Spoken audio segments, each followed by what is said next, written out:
Thank you. So I will try to make a clean shift towards what I've been doing here, but it might be a bit artificial. But I think Nathan touched on very important things, like especially the function of consciousness, for example, and also I like the AI, the robot presented here.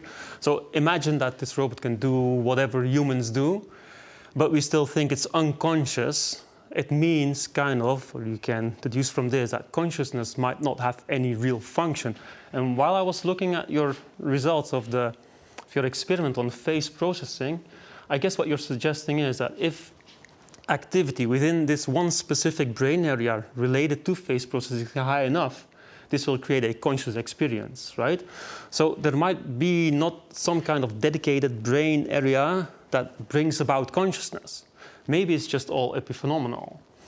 So if consciousness is epiphenomenal and it doesn't really have a core function to our behavior, our cognition, we might think of the unconscious as being very strong. We don't need consciousness. So that's where my project, well, it's kind of like the topic of my project. And I am presenting here on the right. So this is Isaac Newton. And I guess we all know the story that he was sitting under a tree, reading a book. An apple fell, and suddenly he thought about gravity. And he kind of got the rules of gravity, right? So he got this huge solution to a problem without consciously thinking about the problem. He was thinking about something else. And there's more anecdotes like this in history. Poincaré, for example, and then the guy in his bath with the Eureka. Archimedes. Yeah, right. So they were not consciously thinking about the problem, but suddenly they gained an insight, right? So this brings me to the strength of the unconscious. So you can be very creative, for example, without consciously thinking about the problem. Now, these are all anecdotes, historical anecdotes, but is there any empirical proof for this? So is there any strength in the unconscious? Well, in 2006, a few papers were published by Ab Dijksterhuis, who was at the University of Amsterdam at that point. And he came up with this theory called the unconscious thought theory. It's kind of a simple idea, saying that you make better decisions when you don't think consciously about the problem. So you had participants and they had to decide which apartment to buy, which car to buy. So important decisions, right? It costs a lot of money. And what he found was that if participants do not actively, consciously think about this problem, in the end they make the better decisions. So unconsciously thinking about a problem is more beneficial than consciously thinking about the problem.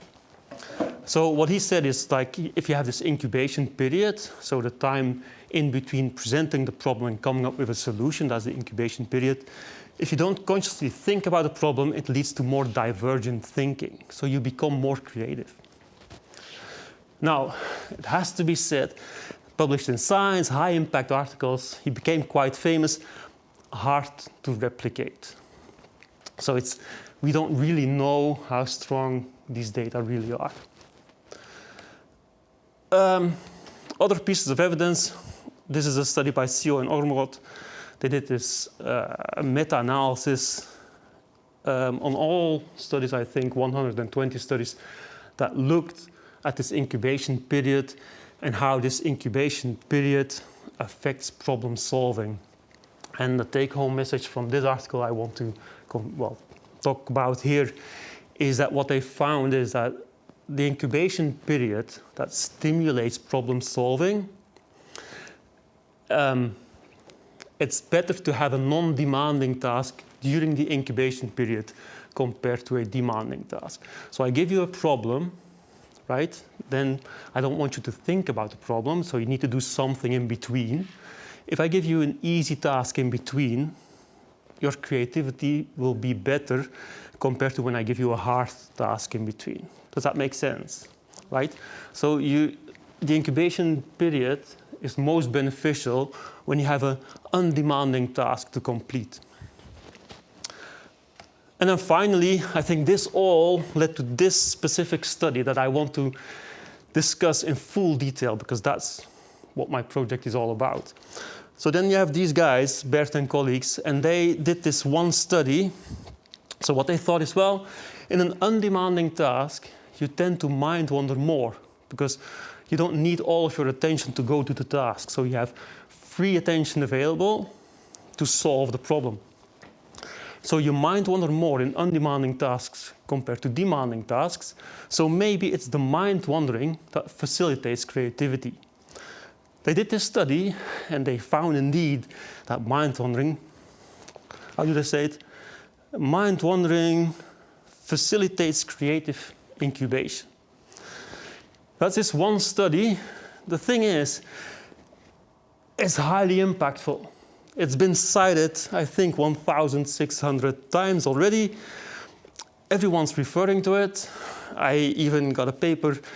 I submitted a paper, got reviews back. One reviewer saying, well, you know, you always say that mind wandering is so bad, but you know that it's good for creativity. And I had to refer to this one. So I took a look at this study, and I wasn't that happy with what they did. Let me explain this in full detail. So, first off, you need to measure creativity, right? So how did they do this? They had this whole experiment. So they have participants come into the lab and they do this task.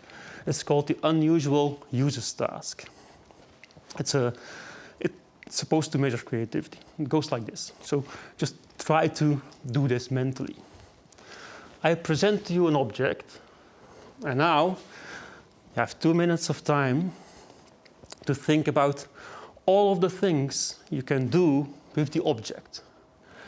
But try to find creative things, not the most basic things.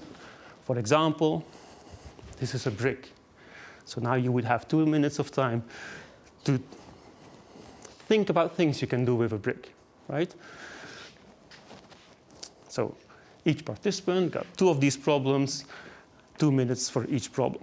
Then all of the responses, they're being coded by independent coders, and they're scored on uniqueness and non-redundancy. Right? So this then gives you a measure on how creative you are. So that's the first part of the experiment. Then participants were divided in 4 different groups. First group got an incubation period, 12 minutes, and they didn't have to do anything, just sit quietly. Very easy. The second group, they had an undemanding task. Task is quite simple, presenting numbers, I think, consecutively. And when the number was colored, they had to indicate if the number is odd or even.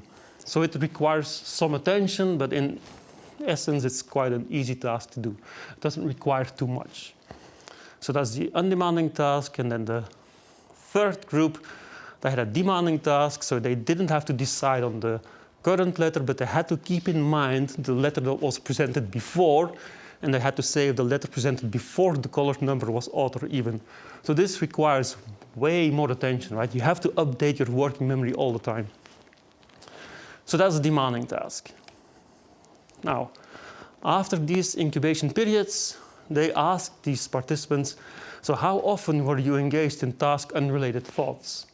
Give me a score between 1 and 5. 5 being I was very engaged with different thoughts, not related to the task I was doing during the incubation period. And they also asked how much were you thinking about the creativity problems that were presented before. Okay? So these were the 2 questions they asked. Now, after these questions, they again did creativity task. So again, unusual uses task. Now they got 4 problems. 2 of them were new, but 2 were the exact same problems presented before. So what they now measure as a change in creativity, so they looked at the old problems and then see how many more creative uses they could come up with. Right? So they looked at the numbers of creative solutions for the old problems compared to the baseline, and then it gives you an improvement in creativity. Yeah? So that's the whole experiment. There was one final group. They didn't have an incubation period. They just did the unusual users task twice. Okay, so that's the whole design of the experiment. So now the results. Well, first, just a sanity check for the experiment. So they wanted to know if people really mind wander more in undemanding tasks compared to demanding tasks, because that was, well, it had to be like this or the experiment would have failed. And that's obviously what they found. So you do mind wander more when the task is very easy compared to when it is difficult. And they also found that people, they don't consciously think about the problems presented in the unusual users task during the incubation period. So even when people are just resting, doing the undemanding task or demanding task, they're not consciously thinking about the problems anymore. Well, not more in any one of these conditions. So it all seems to work. And then the final result was this one. So this is the improvement on the unusual users task. So how much creativity is better in the, well, how much does it change depending on the incubation period? And what you see here, the graph speaks for itself, I guess. When the incubation period concerns an undemanding task, a very easy task, you see that there's a huge improvement in the creativity. In all of the other conditions, no improvement was observed, not even in the rest condition. So no, it was only in the undemanding task condition. And it was only for the old problems, not for the new problems that were presented in the second unusual users task. So it seems to work in the sense that when you don't think, so they didn't think consciously about problems, people were engaged in a very easy task, and it seems to be, well, it facilitates creativity. It facilitates divergent thinking.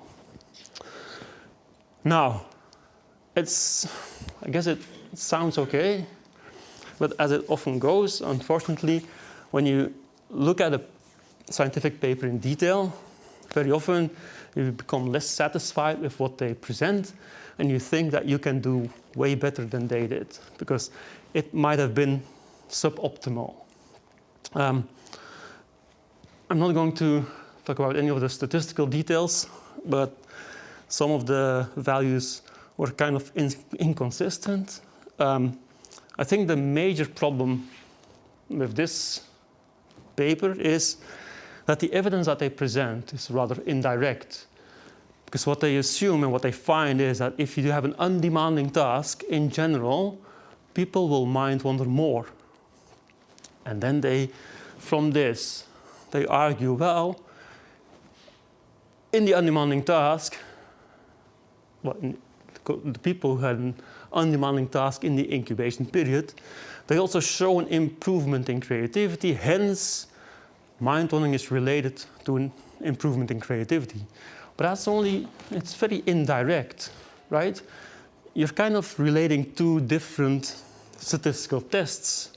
What they should have done is to have a direct correlation between the amount of mind wandering a participant has and that participant's improvement in creativity.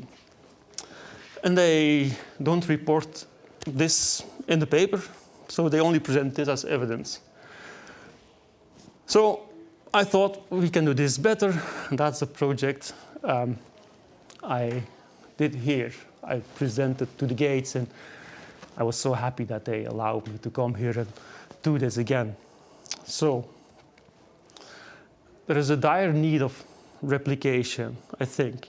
The evidence for now is saying that you don't need, well, creativity and mind wandering are strongly related, so you need some mind wandering to have a creativity boost. I don't think that the results are very convincing for now. So what I have been doing I contacted the author of this initial study, asking if he could send me the data so I can run different analysis and see if there's really an effect.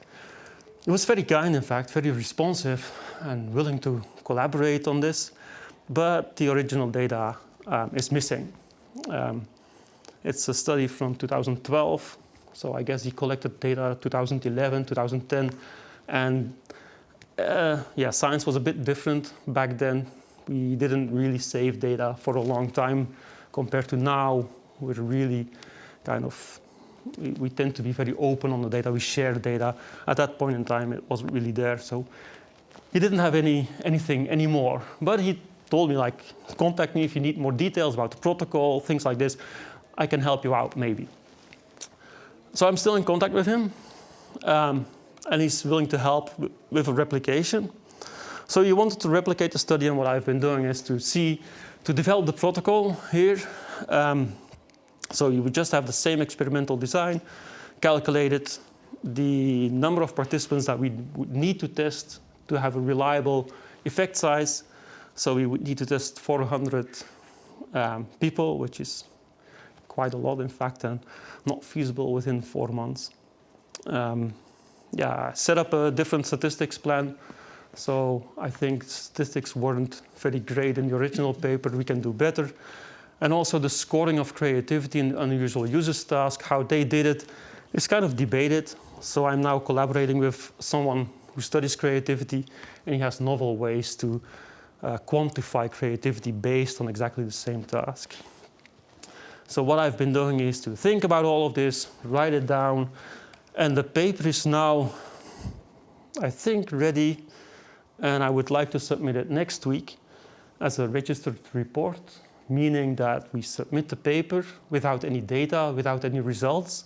We just submit the ID, what we plan to do. This then gets reviewed. Hopefully, it will be an in-principle acceptance, meaning that the paper will be accepted no matter what the final results are.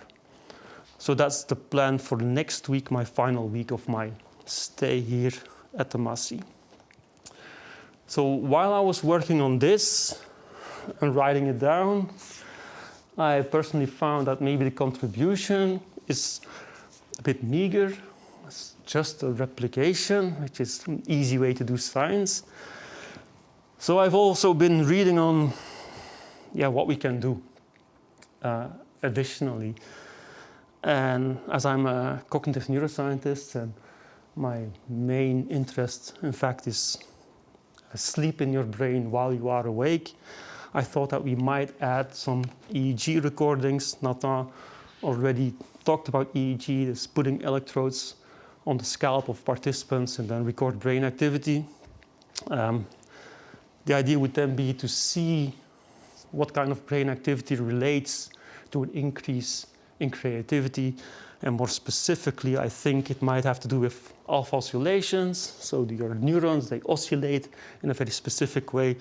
Or looking at slow waves, which would be the marker of sleep in your awake brain. And maybe add some pupil dilations as well, because I've been using this as an objective way to quantify mind wandering in previous work. So this is, I think, this is the end of the project. And I think it's fun to have something very concrete to submit and to end my period right here. Although I'm still not sure if I'm very happy with what it is right now. And I had some discussions with some of you already. And for example, the measure of creativity and what creativity really is can be debated. So depending on your input, I might still change many of the things here. So I will end here. And if you would have any questions, we're happy to answer them. Thank you.